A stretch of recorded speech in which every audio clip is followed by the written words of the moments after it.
A lot of people may be cheering this, a lot of others saying this is nothing more than vindictive, Paul.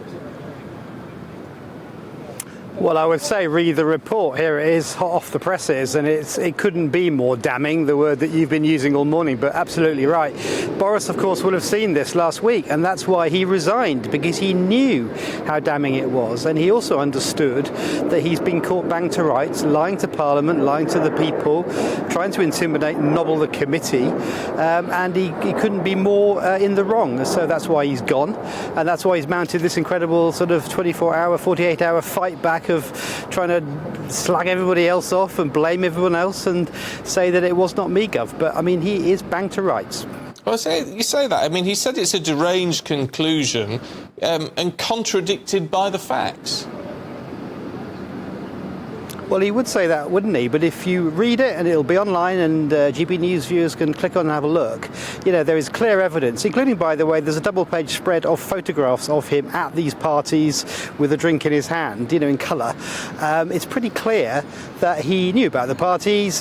He lied about pretending they were not in breach of the rules, and then trying to, as you say, impugn the reputations of the members of the committee, a Conservative-dominated committee. And, you know, there's going to be people waking up this morning looking at their mortgage bills and looking at their gas bills and just thinking, why are we being led by these clowns? We need leaders, and it's not a time for the circus. So, you know, people are going to be angry when they get to read this, because he was taking us for fools while people were making unbelievable sacrifices.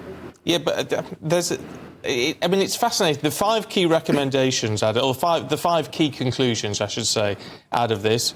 Misleading the House, which is a serious thing, right? They found him, decided he did that. But the other 4 are all about what he did with the committee. Now, there is an argument to say, isn't there, that that's actually quite introspective. Well, on the first count, misleading the House is a lovely euphemism. That means lying to the nation. And then the other 4 are all off the back of his behaviour since then of trying to nobble the committee and pretend the committee was somehow biased. So that's his own fault if they've reacted to the way they've been attacked.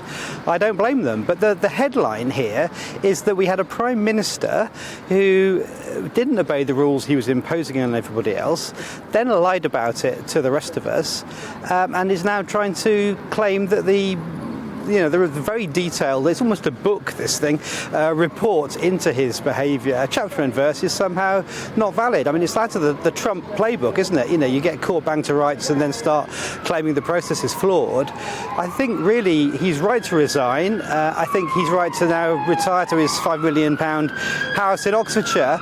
And I think we need to hear a lot less from Boris Johnson over the next few months, don't you?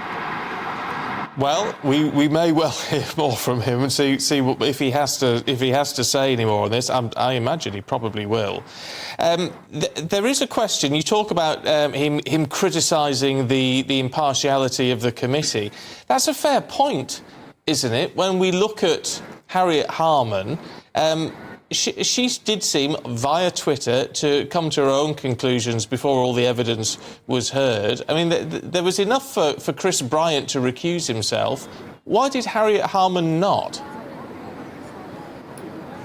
Well, she is one of the country's foremost legal brains. I mean, she's a former Queen's Counsel lawyer, and she's somebody who's read the evidence and sifted through the evidence, same as everyone else, and led the committee to its conclusion. But don't forget, it's a Conservative-dominated committee. It's not a Labour committee, and the committee's decision was unanimous. They all thought the same thing, which was that he's got to go. He's banged to rights. And you've pointed out yourself this morning that 90-day sanction is the absolute top limit that they could possibly impose for the severity of these crimes and misdemeanours. So, you know, you can say, she's Labour, but it's a Conservative-dominated committee, and she's a lawyer. So, you know, I understand why he's doing this, because if you read this, it's pretty much, there's no comeback from it. I understand why he's trying to say the committee was somehow crooked, but you know what? He's tried to nobble that committee, and that's why they're so angry about the way they've been approached and the lies that he told them as well. Paul Richards, good to talk to you. Thanks very much.